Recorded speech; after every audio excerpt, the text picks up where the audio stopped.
Hello, আসসালামু আলাইকুম। Welcome to Sharif commerce academy. আজকে অনলাইনে ক্লাস হচ্ছে বিবিএ ফোর্থ ইয়ার অ্যাকাউন্টিং ডিপার্টমেন্টে অ্যাডভান্স অ্যাকাউন্টিং টু এই সাবজেক্টে চ্যাপ্টার নাম্বার 6 আজকে হচ্ছে আমাদের লাস্ট লেকচার। আজকে আমরা পড়বো এক্সারসাইজ 3, যেটা 2015 সালে এমবিএ অ্যাকাউন্টিং পার্ট সিতে আসছিল।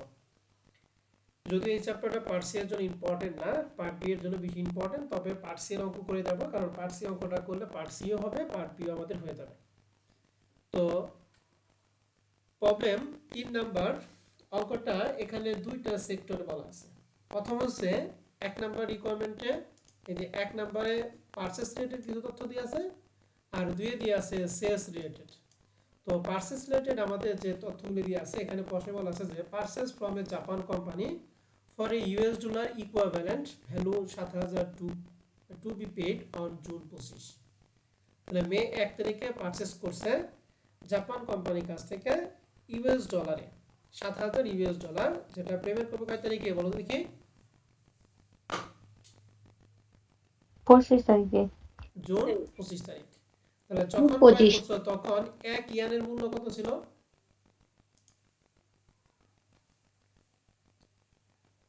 0.0070 আর যখন পরিশোধ করবে তখন 1 ইয়ানের মূল্য হয়ে গেছে কত? 0.007 এখন যেহেতু পারচেজ করব, পরিশোধ করার এখানে মূল্য যদি বাড়ে, এটা আমাদের জন্য লাভ না লস? লস। লস। তাহলে পারচেজের ক্ষেত্রে লস খাইছি নাকি? এবার 2 নম্বর আইটেম পড়ি। July 1 sales to Saudi Arabia company Saudi Arabian customer from a US dollar equivalent of taka 9000 taka to be reserve on August 10। অর্থাৎ জুলাই 1 তারিখে বিক্রি করছে, সেটা আগস্ট 10 তারিখে আমরা কি করব? দেনারদের কাছে রিসিভ করব। যখন বিক্রি করছিলাম তখন 1 রিয়ালের মূল্য ছিল 0.20, আর যখন আমরা রিসিভ করব তখন 1 রিয়াল হয়ে গেছে 0.25। তাহলে রিসিভ করার ক্ষেত্রে আমাদের মূল্যর পরিমাণ কি, 1 রিয়ালের পরিমাণ কি বাইরে গেছে? তাহলে এটা কি আমাদের জন্য লাভ না লস বলো দেখি?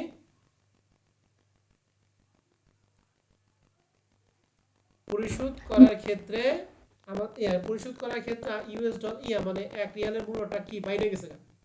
তাহলে আমরা যখন বিক্রি করছিলাম তখন ছিল 0.20, আর যখন আদায় করব তখন হয়ে গেছে 0.25। তাহলে এই যে মাঝখানে যে টাকাটা, এটা আমাদের জন্য লাভ না লস? লাভ হইছে। লাভ হয়েছে। তাহলে বুঝতে পারলাম যে দেনাদার ক্ষেত্রে আমাদের লাভ হয়েছে, কারণ আমরা বেশি আদায় করতে পারবো, আর পাওনাদারের ক্ষেত্রে আমাদের লস হয়েছে, কারণ আমাদের বেশি পরিশোধ করতে হবে। এখন 1 নম্বর করে বলছে যে show necessary journal entries for the transaction will settlement in US dollar. তাহলে এখানে প্রত্যেকটা লেনদেনে কি ইউএস ডলারে সেটেলমেন্ট করবে। তাহলে জাপানের থেকে কিনলে এখানে প্রত্যেকটা জাপানের কাছ থেকে ইউএস ডলারে কিনছে, আর সৌদি আরবের কাছ থেকে ইউএস ডলারে কিনছে। তাহলে ইউএস ডলার আর সেটেলমেন্টটা ইউএস ডলারেই। তাহলে বলতো এটা কি দেশীয় মুদ্রা নাকি বৈদেশিক মুদ্রায়? দেশীয়। দেশীয় মুদ্রা। আর প্রশ্নে বলা হয় so necessary journal entry will applicable in local currency.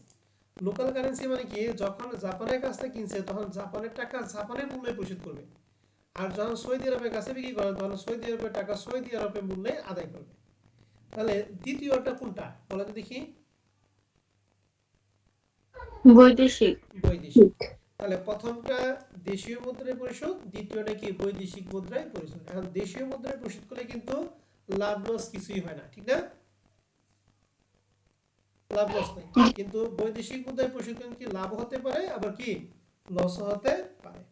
তাহলে এখন আমরা প্রথম তারিখের জাবেদা দিব মে 1, জুন 25, জুলাই 1 এবং আগস্ট 10, এই 4টা তারিখের জাবেদা দিব। তাহলে মে 1 তারিখে আমরা পারচেজ করছিলাম 7000। তাহলে বলেন তো দেখি পারচেজের জাবেদা আমরা কি জানি? পারচেজ ডেট অ্যাকাউন্টস পেয়েবল ক্রেডিট। আর জুন 25 তারিখে যেহেতু পেড করবো, তাহলে পেডে যাবে দেখি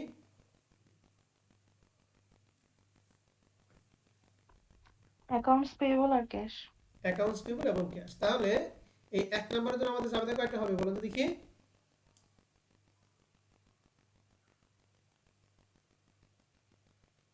স্যার দুইটা জাবেদা। এবার 2 নম্বরের জন্য জুলাই 1 তারিখে বিক্রি করছি, তাহলে বিক্রয় জাবেদা কি হবে? Account receivable debit account receivable debit sales credit. Okay. আর ওই যে আগস্ট 10 তারিখের জন্য জাবেদা কি লিখবো?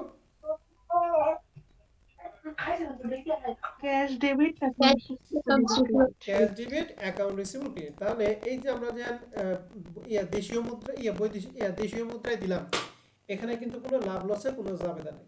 তাহলে পার্সেসের জন্য দুইটা জাবেদা দিয়েছি, সেলসের জন্য দুইটা জাবেদা দিয়েছি। তাহলে এক্সারসাইজ 3 নাম্বার দেখেন, আপনারা যা বললেন purchase accounts payable cash, account receivable sales, আর ক্যাশ আর অ্যাকাউন্ট রিসিভেবল। তাহলে 1 নাম্বার রিকোয়ারমেন্ট জাবেদা কি আমরা সবাই ক্লিয়ার?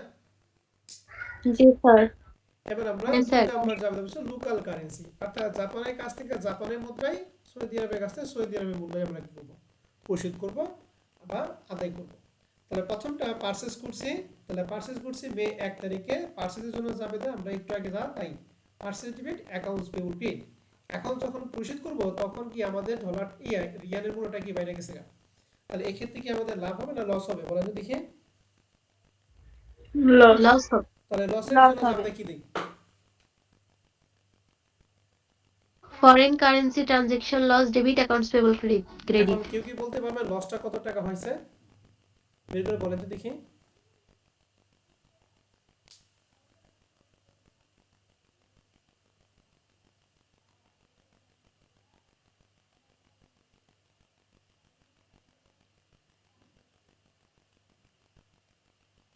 স্যার 500 টাকা। কিভাবে বের করছো একটু বলো। 7000 ভাগ 0.0070 ইন্টু 0.0075। সমস্যার কত? 7500 নাকি? জি স্যার।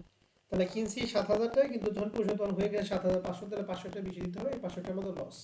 তাহলে এই 500 টাকার জন্য আমরা জাবেদা দিব, এই যে প্রথম জাবেদা অ্যাকাউন্ট পারচেজ আর অ্যাকাউন্টস পেয়েবল, আর দ্বিতীয় জাবেদার জন্য foreign currency transaction loss debit accounts payable credit 500 taka 500 টাকা। আর 5000কে বৈদেশিক মুদ্রায় পরিশোধ করলে আমরা জাবেদা জানি accounts payable debit foreign currency transaction কি Credit. 7500 টাকা। তাহলে আমাদের পারচেজ রিলেটেড কাজ শেষ। এখন আমরা সেলসে চলে যাব। তাহলে সেলসের জাবেদা প্রথম জাবেদারে কি দিব? Accounts receivable, debit, sales credit. কত টাকা ম্যাডাম? 9000 টাকা। 9000। আর দ্বিতীয় জাবেদা দেওয়ার ক্ষেত্রে এখানে কি আমাদের লাভ হবে না লস হবে? লাভ। লাভ লাভ হবে। হবে। লাভের জন্য জাবেদা কি জানি আমরা? accounts receivable debit foreign currency transaction gain credit. ওকে, লাভটা কত বলেন তো দেখি।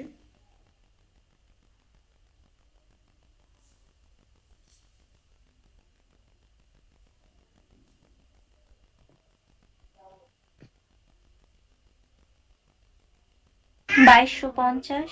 250 ওকে, ঠিক আছে। তাহলে আমরা দেখি account receivable sales, account receivable debit foreign currency transaction gain কি 2250 আর শেষেরটা foreign currency unit debit account receivable gain 11250। বুঝতে পারছি সবাই? হ্যাঁ স্যার। তাহলে এইটা হচ্ছে সেলস এবং পার্সেল দুইটা মিলেই আছে। তার মানে এটা করা মানে পার্ট বি এর অঙ্ক হয়ে গেল, পার্ট সি এর অঙ্ক হয়ে গেল। কারণ এই অঙ্কের হুবহু একটা অঙ্ক দেওয়া আছে, এক্সারসাইজ কত 4। তাহলে এক্সারসাইজ 4 নম্বর অঙ্কটা কি তোমরা পারবা? হ্যাঁ স্যার পারবো। তাহলে এই অঙ্কটা আমি তোমাদের বাসায় কাজ দিয়ে দিলাম, তোমরা বাসায় থেকে অঙ্কটা করে নিবা, ঠিক আছে? জি স্যার। জি স্যার। তাহলে আমাদের চ্যাপ্টার নাম্বার 6 শেষ হয়ে গেল। হ্যাঁ, আমরা তাহলে এখানে আমাদের আজকে রেকর্ড ক্লাস রাখবো। আপনাদের যদি কারো কোনো প্রশ্ন থাকে তাহলে আপনারা কথা বলতে পারেন।